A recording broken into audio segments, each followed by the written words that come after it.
I know. What's that? It's like really busy. Yeah. No. There's a scene where like there's a chessboard and people are like trying to do chess pieces. Yeah. Oh, that's fun.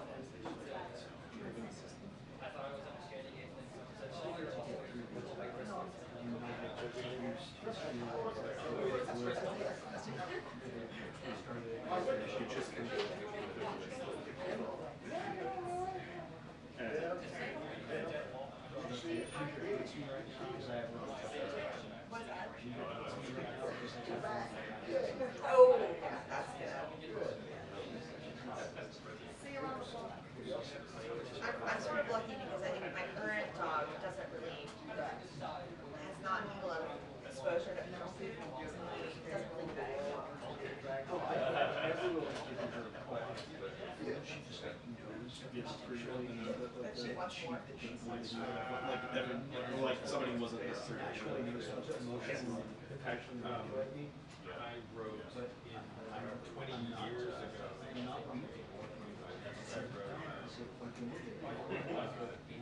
John Porter, Senator John. Like well in advance. Yeah, decades. He went to the hospital. I wrote it. So okay, but then you updated it. Well, I left. Oh. And then it never. When he died. That's a good question. What happened? Their body. Yeah. He died in 2021, 94 years old. I think I probably wrote it in. I probably wrote it in 2004. And then I left Post in 2010. I don't. They changed like computer systems like 2 or 3 times. I think we got that. Oh, okay. So you got lost. Got lost, and somebody else. When he finally died, somebody else.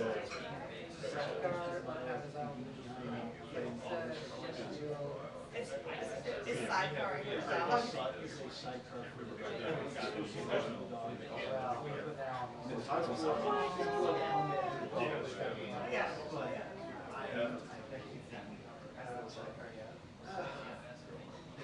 Way to go too far.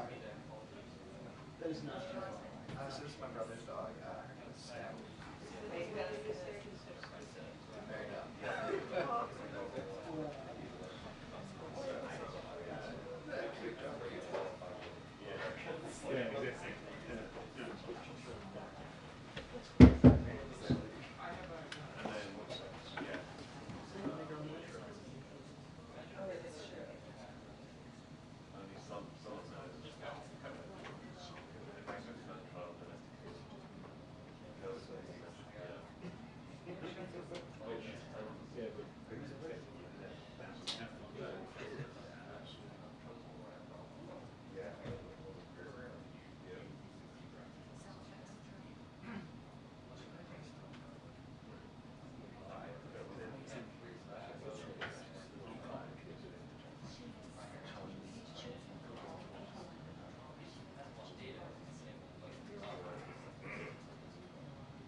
love it.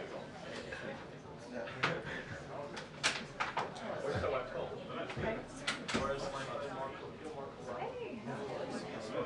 Attorney General Ashcroft. Oh, yeah. He said,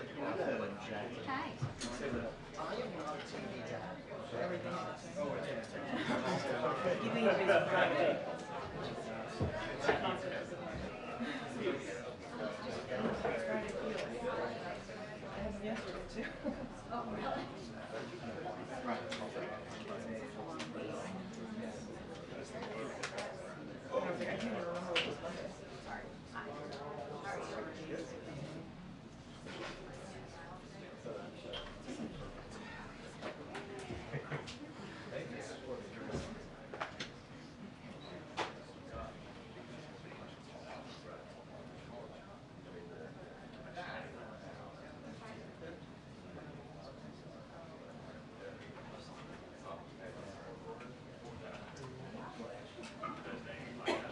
This is,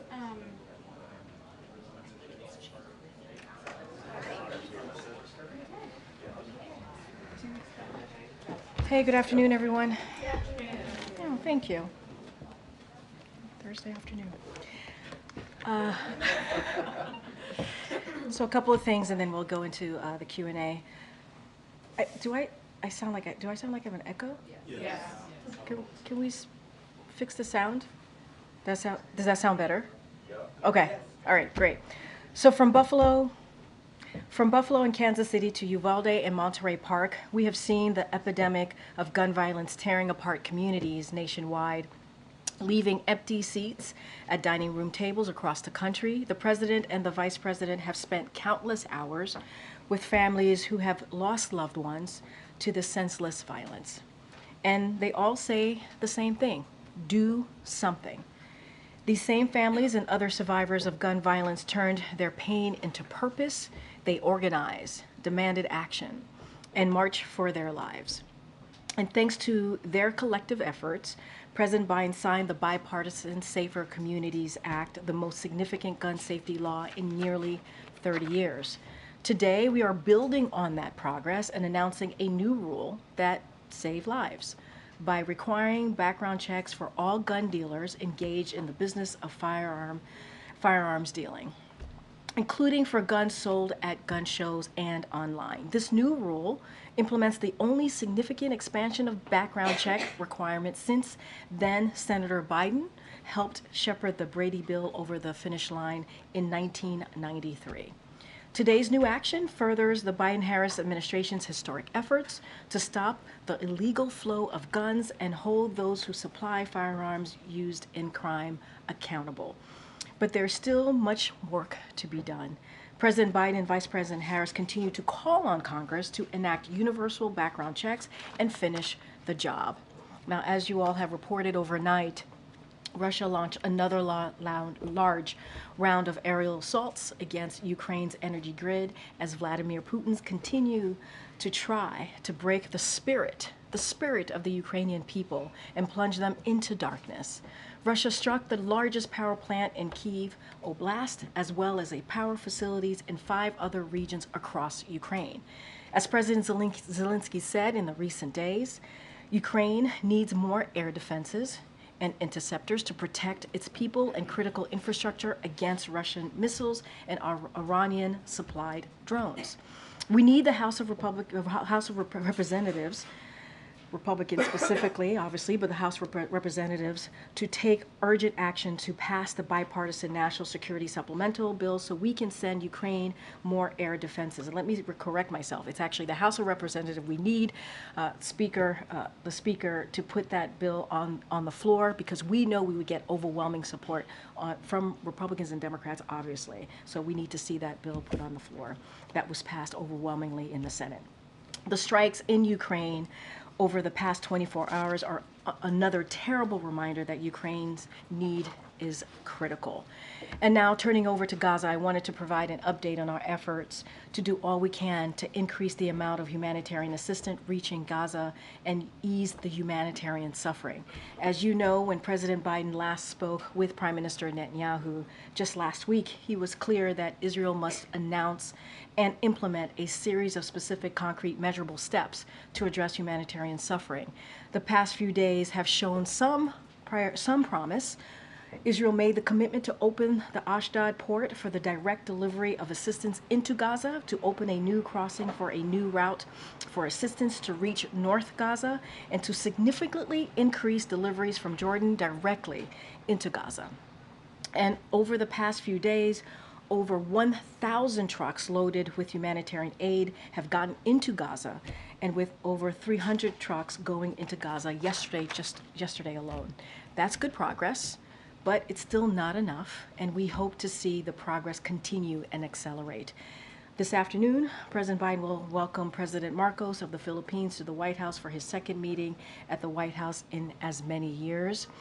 I know the National Security Advisor, Jake Sullivan, spoke to this on Monday, but I will reiterate what he laid out as well, which is that the president later will host the first ever trilateral leaders summit between the United States, Japan, and Philippines. During President Biden's meeting with President Marcos, the two presidents will mark the unprecedented strength of the alliance between the United States and the Philippines. The leaders will discuss initiatives to enhance economic and energy security, bolster maritime cooperation, invest in critical infrastructure, and deepen people-to-people ties.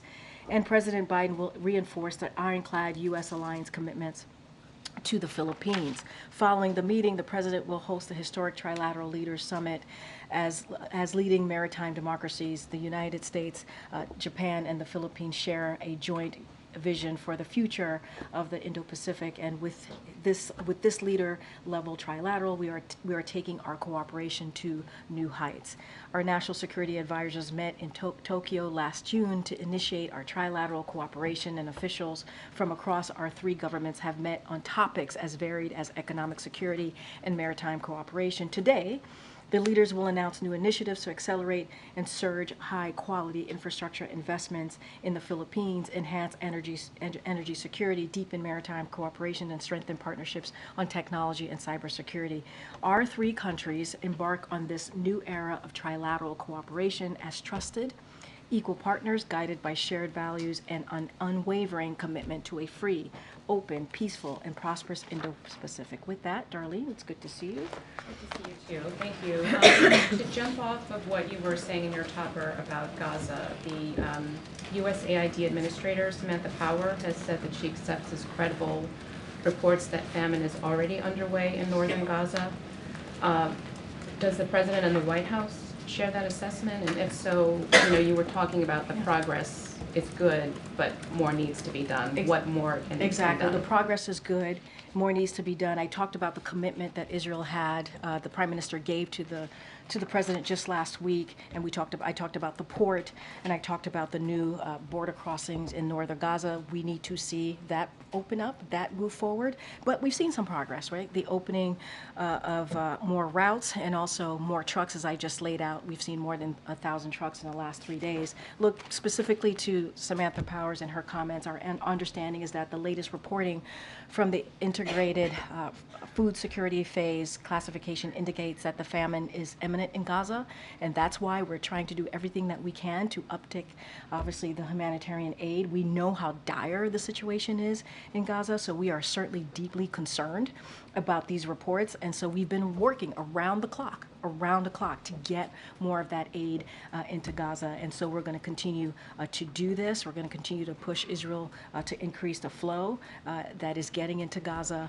and like I said, I've laid out their commitments. There are two other ways that we want to see their commitment continue, which is that port that I just mentioned at the top and just moments ago, and so also those the routes in northern Gaza. So there's more work to be done, but again, 1,000 trucks over the last 3 days is an improvement. It's good promise. We need to see more. Second, was there any reaction from the president to O.J. Simpson's death? Do you know if they ever crossed paths? If so, how, when? So I'll say this: our thoughts are with his families during this difficult time. Obviously, with his family and loved ones. And I'll say this: I know that they have asked for some privacy, and so we're going to respect that. I'll just leave it there. Iran is threatening a significant attack against Israel. With all of the U.S. assets in the region, will the U.S. provide assistance in thwarting this attack? How is the U.S. preparing to respond? So look, you heard from the president directly yesterday. He mentioned this at the top of his press conference and laid out our concerns, certainly, about these threats that are being made. And he made very clear as well that America's support for Israel's security is ironclad, especially against these threats that's coming from Iran and their proxies. And so the president made that clear as well when he spoke to President Netanyahu just last week, as I mentioned moments ago. I want to be really careful. I'm not going to get into operational procedures from here. Beyond that, we've made ourselves very, very clear. The president made himself very clear just yesterday, and so just don't have anything else to add beyond that. But we certainly have done joint strikes against Iranian proxies in the recent weeks and months. Should we be braced for joint strikes against, in response to an Iranian strike against Israel? I want to be super mindful. I don't want to get into hypotheticals here. What we have made very clear, obviously we've seen the threats coming from Iran, and so we have made ourselves very clear where we stand in supporting Israel's security. That is ironclad. That does not change. I'm just not going to get into details about our operational procedures from here. Just one more on this. General Kurilla is in the Middle East. He's making a stop in Israel. He's reportedly there to help, coordinate with Israel ahead of this expected attack. What does that coordination look like? What does that mean exactly? I will refer you to SETCOM. Go ahead. Karine, just to follow up on that topic, has Iran been in touch via intermediaries with Washington to indicate that when it responds to Israel's attack on its embassy, on its Syrian embassy, that it will not escalate? So obviously we don't want this conflict to spread. We've been very clear about that. And we've been very clear that to Iran that we're not involved in the Damascus strike, right? We've been also very clear. I'm not going to get into public back and forth. We communicated to Iran that the U.S. had no involvement in the strike, as I just mentioned, that happened in Damascus, and we warned Iran not to use this attack as a pretext to escalate further in the region or attack U.S. facilities or personnel. I'm going to be super mindful not to speak beyond that from here or elaborate further, but we've been very clear. Can you say whether Iran has responded to your or the U.S.'s? I'm just not going to get into public back and forth from here. And following up on something that the president said yesterday with regard to Julian Assange, he indicated that the U.S. is considering a deal. To what extent does the White House and the president weigh in with DOJ on this, considering that it's a DOJ-led DOJ-led issue? So from here, from the podium, I'm not going to go beyond what the president said. I'm going to refer you to the Department of Justice. I'm just going to be super mindful from the podium from here. I know. I'm going to be super mindful from the podium. I'm just not going to go beyond what the president said, shared yesterday. I'll refer you to the Department of Justice. I have questions on two topics, Karine. First, on abortion. Vice President Harris is going to Arizona tomorrow to talk about the need for abortion access in the state. I know the president's own views on this topic have been evolving over the recent decades. Should we expect him to be talking in public about this issue? So want to be super mindful. Tomorrow's event is a campaign event, so gonna let the campaign speak to the vice president's engagement. Campaign event? I thought it became official. From what I understand, it's a campaign event. So I would refer you to her team at the least. But from my understanding, it's a campaign event. So I'll leave that there. But the president spoke to this. He was shouted a question about what occurred in Arizona, how devastating and how wrong the decision to go back to 1864 to make it more difficult for women, millions of women, he talked about that. So I certainly will refer you to his comments. The president has consistently been very clear about where he stands. He stands for women's rights. He stands for women to be able to make decisions about their bodies. Right? He stands for reproductive freedom. He put a statement out right after Arizona made their decision. So he's been very very steadfast and out front on this. You're going to hear from the vice president, so you'll hear directly from her. We've been really clear. And all of this, what we're seeing right now in states, we have 21 states that have extreme bans, 21 states across the country. And and that has been caused by the chaos that we have seen from the overturning of Roe v. Wade. And that's because obviously of the Dobbs decision. It was a constitutional right for almost 50 years, and that has been taken away from women. And so it's caused chaos, and we're going to continue to call that out. We should be fighting for women's rights, women's freedom, Americans' freedom, and that's not where Republicans are. I know other colleagues have questions, but I also just want to ask about the state dinner, because regulators in the Biden administration have sued both Amazon and Apple, alleging anti-competitive behavior that has caused public harm. Mm-hmm. So why were executives from those companies invited to the dinner last night? Look, when it comes to the state dinner, we invite an array of folks to come in, and obviously, it's an important night of, especially when another country comes. It shows bipartisanship. It shows the strength of that alliance that the U.S. has with that particular country. The list varies, and it's always different types of people that come to the. The Justice Department said just less than a month ago that Apple uses its control over the iPhone to engage in a broad, sustained, and illegal course of conduct, saying that lawsuit should send a strong signal to other companies. So what signal is the White House sending? I hear your question. That's the Department of Justice to decide. I do not. But the White House chose to invite to no, the dinner. No, I'm not saying that the DOJ invited people to the White House state dinner. That's not what I'm saying. I'm saying DOJ moved forward with that particular case, that particular legal action. I can't speak to that. We always invite an array of people. We bring people from all corners of different industries here to the White House. That's what we do, and I just don't have anything else further to share. And I think it's important that we do that, but I can't speak to a DOJ legal case. The president doesn't think that those companies did anything wrong. That is a legal action being taken by the Department of Justice. I can't speak to that. They have their reasons of moving forward on that. I can't speak to that. We invite a diverse group of people when it comes to events, not just state dinners, when it comes to events here from even different sides of the aisle. That's what this president has done. I can't speak to what DOJ and their legal action. I just can't speak to that from here. Go ahead. Thank you, Karine. Picking up on abortion, when the president was asked yesterday what his message was to the people of Arizona in light of the ruling, he said, "Elect me." So can you elaborate on what he meant by that? What can he do for those people? So a couple of things. I'm going to be careful because obviously he was talking about 2024. I mean, look. Actually, he was talking about the 20th century, as I recall. Yeah, okay. So this extreme abortion ban, as we know, that we see was made possible because of the Supreme Court. And we know what the last previous president said. He said that, he would make sure that Roe v. Wade was no longer constitutional law. And he made that happen. And which has led to chaos across the board. And so I want to be careful for talking about an upcoming election, so I'm not going to speak to that from here, but we have seen what's happened in the last almost 2 years since Roe v. Wade has been overturned. We've seen women having to be turned away from emergency rooms, not being given life-saving needs that they have to get in order for their lives to be protected. That's been turned away. And so what this president has done is he's taken executive actions, as I've talked about, we've talked about. He's created a task force. He has done and taken action to do everything that he can from the executive branch to protect women. But we need more to be done. We need more to be done. And so, we have to get Congress to act to make Roe v. Wade the law of the land. And so that is where we are right now. But this is chaos was started by the overturning of Roe v. Wade. And we've seen where extreme Republican elected officials have been on this issue. We've seen that. And so that is something that we're going to continue to make very clear to Americans. But I'm not going to speak to the upcoming election from here. Okay, and also on an interview that the president recently did, he said, "I think what he's doing is a mistake. I don't agree with his approach," talking about Netanyahu. Can you clarify what is the mistake?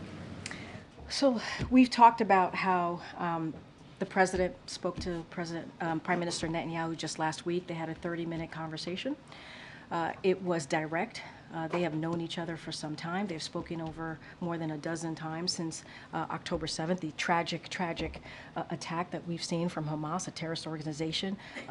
And they said October 7th, they said October 7th would be something that they want to see over and over again. So they've had those conversations. Look, the president has been very clear. I started out this briefing talking about how humanitarian aid has increased, and that's because of the conversation that the president had with the prime minister. That's important. We need to make sure that civilians are protected. We need to make sure that humanitarian aid workers are protected. The president has said that. That is what our focus is going to continue to be, as well as making sure that this hostage deal gets done, working around the clock to get that completed so we can get hostages home to their loved ones. The president has always been very honest and direct with leaders, including the prime minister. So just one more quick one. Does the president believe Netanyahu's approach, as you sort of just laid out there, is to blame for the famine that we are now seeing in Gaza? What I will say is that is not what the president is saying. The president has been very clear that more needs to be done to protect innocent civilians. More work needs to be done to make sure that humanitarian aid workers who are doing incredible work, who are being incredibly brave, are protected. And so that is what we're speaking to. And unfortunately, we've seen more than 200 of humanitarian aid workers die. And that is something we do not want to continue to see. That's why the president had this conversation with the prime minister last week, a 30-minute direct conversation with the prime minister on what needs to be done to continue to protect innocent civilians. That's why we're having conversation about that Rafah operations, right? And our two sides are committed to moving forward with those conversations. We've seen some progress. We're going to continue to have those conversations, and Israel has made commitments. The prime minister is made a commitment to the president. We've seen an uptick of trucks, more than 1,000 over the last 3 days. That commitment is continuing. We want to see more. That's good progress. Okay, Justin. Thanks, Karine. I also wanted to ask about the Univision interview. The president said that he was examining ways to potentially shut down the border. It's a phrase that can mean lots of different things to lots of different people, so I'm wondering if you could maybe explain what the president means when he talks about shutting down. So I think the bottom line with all of this, and I've said this many times, the number one way to really deal with what's happening at the border is to move forward with the bipartisan agreement proposal that came forward out of the Senate, and that obviously was rejected by Republicans because of what the former president told Republicans. That's what we want to see. That's how we deal with the broken system, the immigration system obviously being broken for decades now, and dealing with the challenges at the border. We're always going to look at executive actions. We are, and we have been, but really, really, truly to move forward, we have to make sure that we get this proposal done. I understand that your preference is obviously for that legislation to Frankenstein back to life, but since the president himself said that you guys are looking at those executive actions, can you talk, is the sort of universe here just trying to restrict asylum claims? Is it changing processing times, or is it as extreme? You know, President Trump, when he talked about it, talked about ending legal travel or legal trade across the border. I think here's what I can say: we evaluate all options, right? We do. We evaluate all options as it relates to executive actions. We just have not made a decision on this yet, but we believe, the president believes, it's important to evaluate those options to see what's at our disposal to move forward. And we haven't made a decision, but what we will continue to do is, because there is a proposal out there that is bipartisan, that would deal with what the challenges that we're seeing at the border. We think it's important. It was supported by the U.S. Chamber of Commerce, the Border Patrol unions. It is a bipartisan, again, proposal that we think would be tough and fair. We want to see Congress move forward with it. And so we're going to continue to call for that. But as it relates to what we're looking at, we're always looking at options. I just don't have anything. We're always going to evaluate our options. I just don't have anything to share. We haven't made a decision. Really quickly, the trilateral today is open to the press, but the bilateral beforehand is not. I was wondering, first, of course, to request that it would be possible that we get in there, but If not, if you could walk through why the White House decided, because normally those meetings are open. Yeah, no, it's a meeting between, obviously, between the two countries. I think it's important to note it shows the strength of the U.S. alliance and how important it is for these two countries to speak with one another and have this meeting. Look, I will say this, their schedules, both schedules were, the president and the Philippines leader have a very packed schedule, and so we weren't able to make it into open that to the press. But what is important is there is going to be a trilat, which is a historic meeting that's happening later today, and you'll have an opportunity, obviously that is open to the press, and you'll have an opportunity there to see the three leaders together. Okay. Two quick ones. First, following up on Ouija, in the White House's view, who is to blame for the famine or imminent famine that we're witnessing right now in Gaza? Here's our focus, and I get the question, and the humanitarian situation in Gaza, obviously, is dire, and that is why the president is doing everything that he can to get more humanitarian aid in. And that's what our focus is going to be. Our focus. Was it a mistake not to push Benjamin Netanyahu sooner to open Ashdod and the Erez crossing, which would have allowed the prevention of what Samantha Power agrees is famine in northern Gaza? But here's the thing. For every time the president has spoken to the prime minister, there's part of that conversation has been to do more in humanitarian aid. So why did it change now? It didn't change. It was a continued. It was the conversation that. Why did Netanyahu respond differently now? That's a conversation for the prime minister. Potential that the U.S. would change policy. That is a question for the prime minister. But what I want to make sure that is very clear here is that we have seen 1,000 trucks go into Gaza over the last 3 days. That is important. They have the prime minister made commitments. They are upholding their commitments. We want to see more. We've seen good progress, and what we're seeing in Gaza, obviously, we have said over and over again that the situation, the humanitarian situation in Gaza is dire. Last question. Can you help me understand one thing? Yesterday, the president made very clear that the U.S.'s commitment to Israel is, in his words, he said it twice, ironclad. How can the U.S.'s commitment to Israel be, quote, ironclad when in the statement released on behalf of the White House last week after his conversation with Benjamin Netanyahu, he said that the U.S. would reassess its policy as it relates to Israel, given the way it prosecutes the war in Gaza? So can it be ironclad and be reassessed? Look, this is an important relationship that we have with Israel. They are our friends. And we have always said that we are committed to make sure that Israel's security, especially against these threats that we're hearing from Iran, that they are protected. And that is ironclad. We've always been consistent there. And we're going to continue to be very clear about that. The president made sure to put that at the top of his press conference because he wanted to continue that message, continue the message of making sure that America, we support Israel's security. Especially against these threats that we're hearing from Iran and also their proxies. And so that hasn't changed. That hasn't changed. Thank you. Just another on Israel. The House Republicans are expected to bring up this resolution that's critical of the president's work with Netanyahu. They say in the resolution they oppose efforts to place one-sided pressure on Israel with respect to Gaza, including calls for an immediate ceasefire. Does the White House have any view on the resolution? Is this constructive? So we believe the entire premise of the resolution is certainly flawed, as it claimed one-sided pressure against Israel, which this administration has supported militarily, diplomatically, and in myriad of other ways, both since October 7th and from our first day in office. So we oppose it, and we call on members to vote against it. And just one more. No. The Steelworkers Union, the leader David McCall, was at the dinner last night. He obviously opposes this deal with Nippon Steel. Was he invited because of this pending deal? Was it an opportunity to allow him to I speak wouldn't to make that Japanese connection. leaders? I wouldn't make that connection. Great. I just want to clarify one of your earlier answers. Did the administration send a direct warning to Iran not to attack Israel? We've been very clear. You heard from the president, right, and laid out our commitment to Israel and make sure Israel's security, that continues.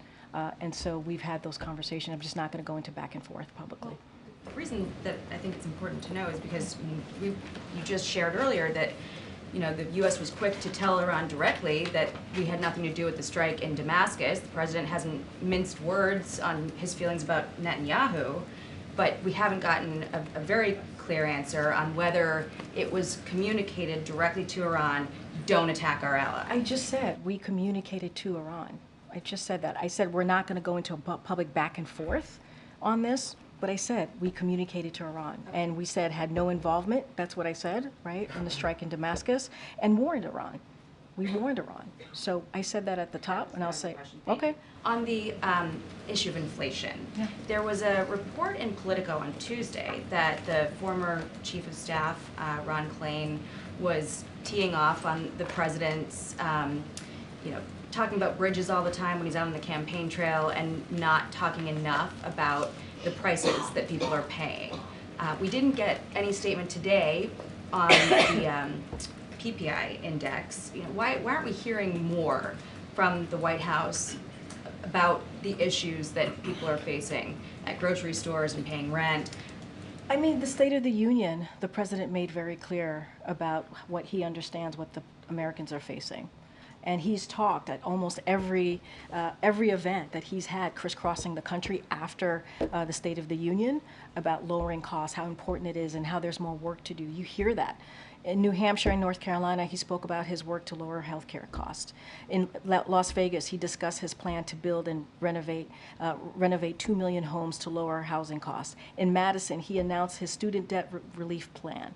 He also spoke with Senator Sanders just last week about his progress lowering costs for prescription drugs and inhalers. This week, he spoke about plans to lower costs for child care, home health care, elder care. He talks about lowering costs almost every event. I just laid out the events that he did in March and in early April about how he's making sure that the number one economic concerns that Americans have are lowering costs. And just like Ron said this. He said that the president has been, he believes in what the president has been doing in crisscrossing the country and talking about the State of the Union and talking about how we're going to continue to cut costs for Americans and making sure that we do not give big tax giveaways to corporations. That's what Republicans are talking about. They put out their budget, and their budget is to cut Social Security, Medicare, Medicaid. That's what they want to do. And we're doing the opposite. We're trying to protect that and lower costs for Americans. Is it at all inappropriate for the president to be commenting on what the Fed might or might not do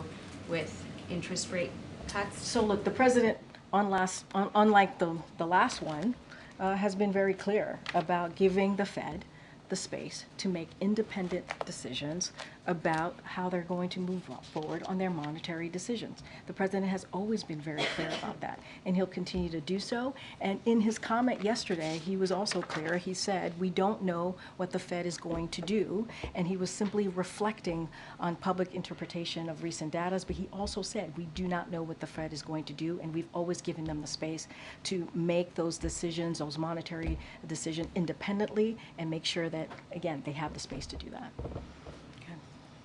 There's been some discrepancies between what Israel is saying in terms of the number of trucks getting into Gaza that are full of aid versus some other aid groups, including the United Nations. So how is the White House exactly measuring what good progress is? So, look, I'm not going to get into the nitty-gritty here. I will leave it up to them to speak to what they're seeing. But we believe, and we're talking about 1,000 trucks in over 3 days. That matters, 1,000 trucks. But a lot of the UN folks are saying that some of those trucks are not completely full. There are trucks that are half full that are being counted. So what are the measurements here in terms of what is effective aid delivery? I think when we are hearing more than 1,000 trucks and we're seeing that, where I just said 300 trucks just yesterday, that matters. There's more access being allowed. The trucks are being allowed to come in. That matters. And so, look, that's what we're continuing to see. We believe that Israel is keeping their promise. There's more work to be done, right? We need to see the ports open. We need to see that as well. But we're seeing progress here. We're seeing progress. And in terms of the distribution, once the trucks are in, I mean, northern Gaza obviously experiencing a lot more famine that's setting in, as was talked about earlier. What is the White House tracking, or how is the White House, if at all, trying to facilitate some of the distribution? And are there concerns about how it's getting to the regions where it most needs to be? So look, we're going to continue to have conversations with the Israeli government on how this aid is being distributed. We want to make sure it is important. Here's what is important. It's important that the innocent people in Gaza, the Palestinians, get that all important aid. We know what's going on there. Obviously, it's dire. And so we're going to continue to have those diplomatic conversations, be very straightforward with our Israel counterparts here. But they made a promise. We're seeing a difference here. We're seeing aid getting in. Of course, it's not going to be enough, right? Of course, we need to see more progress. Of course, we know how dire the situation is in Israel, and I'm sorry, in Gaza. And so we're going to continue to have those conversations with the Israel government. Yeah, thanks, Karine. You said President Biden still hasn't made a decision on taking executive action on the border. Why is there a holdup on making a final decision on this? What factors are being considered before the White House makes a call on this matter? I mean, look, Joe, we spent a couple of months working with the Senate, Republicans and Democrats, to make sure that we came up with a bipartisan solution to deal with the border, right? To deal with the challenges at the border. We believe that was the best way. We still believe that's the best way to move forward, because it would be tough, it would be fair, and it's gotten support from places that you would never think, right? The U.S. Chamber of Commerce, the Border Patrol Union. That's important. And so we believe that is the best way to move forward here.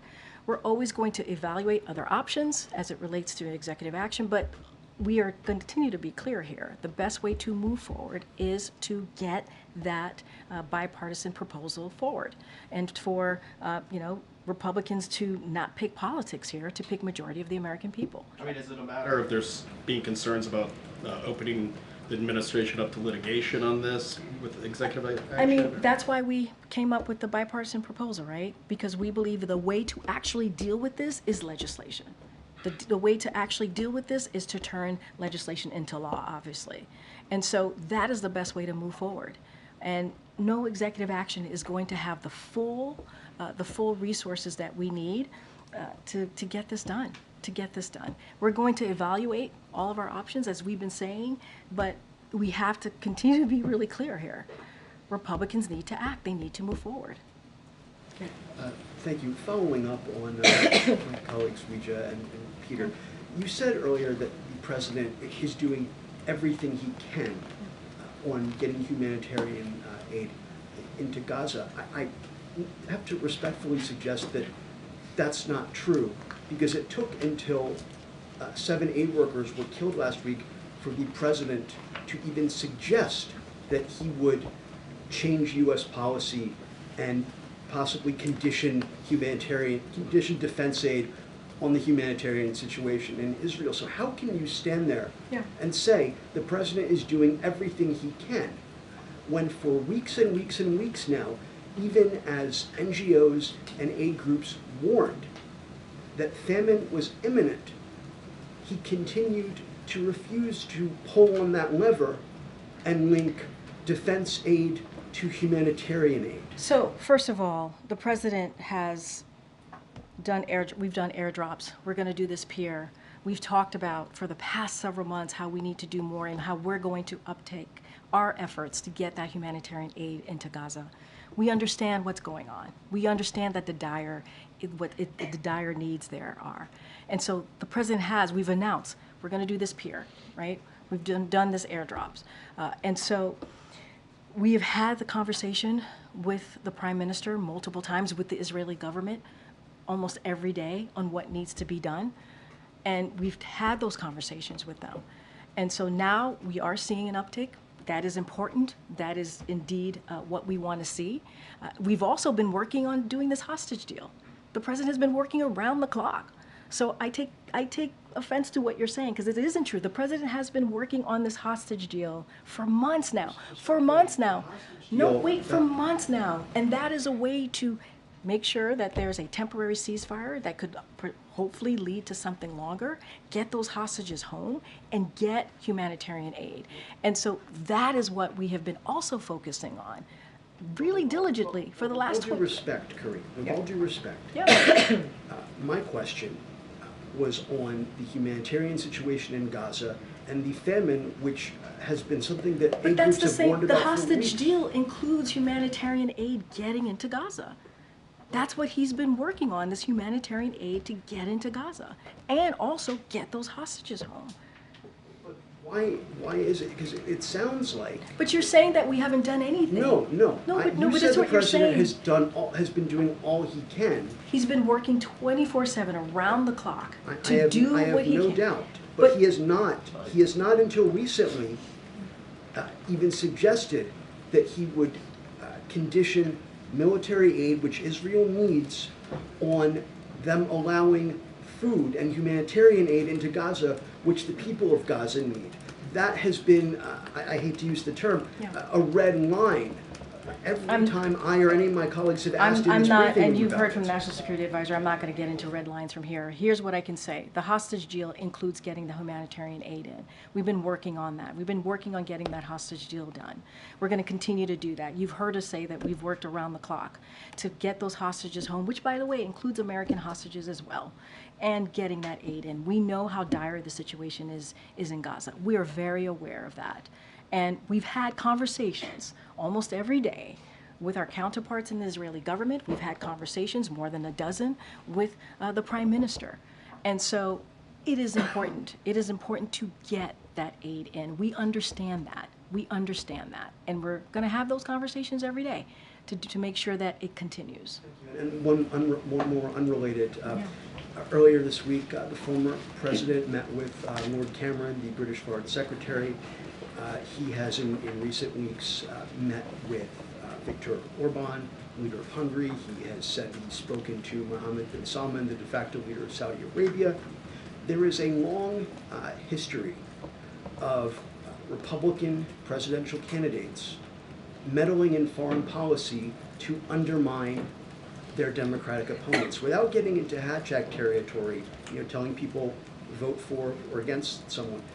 Is the administration concerned that this private citizen could be working against U.S. interests in the interests of his own political ones?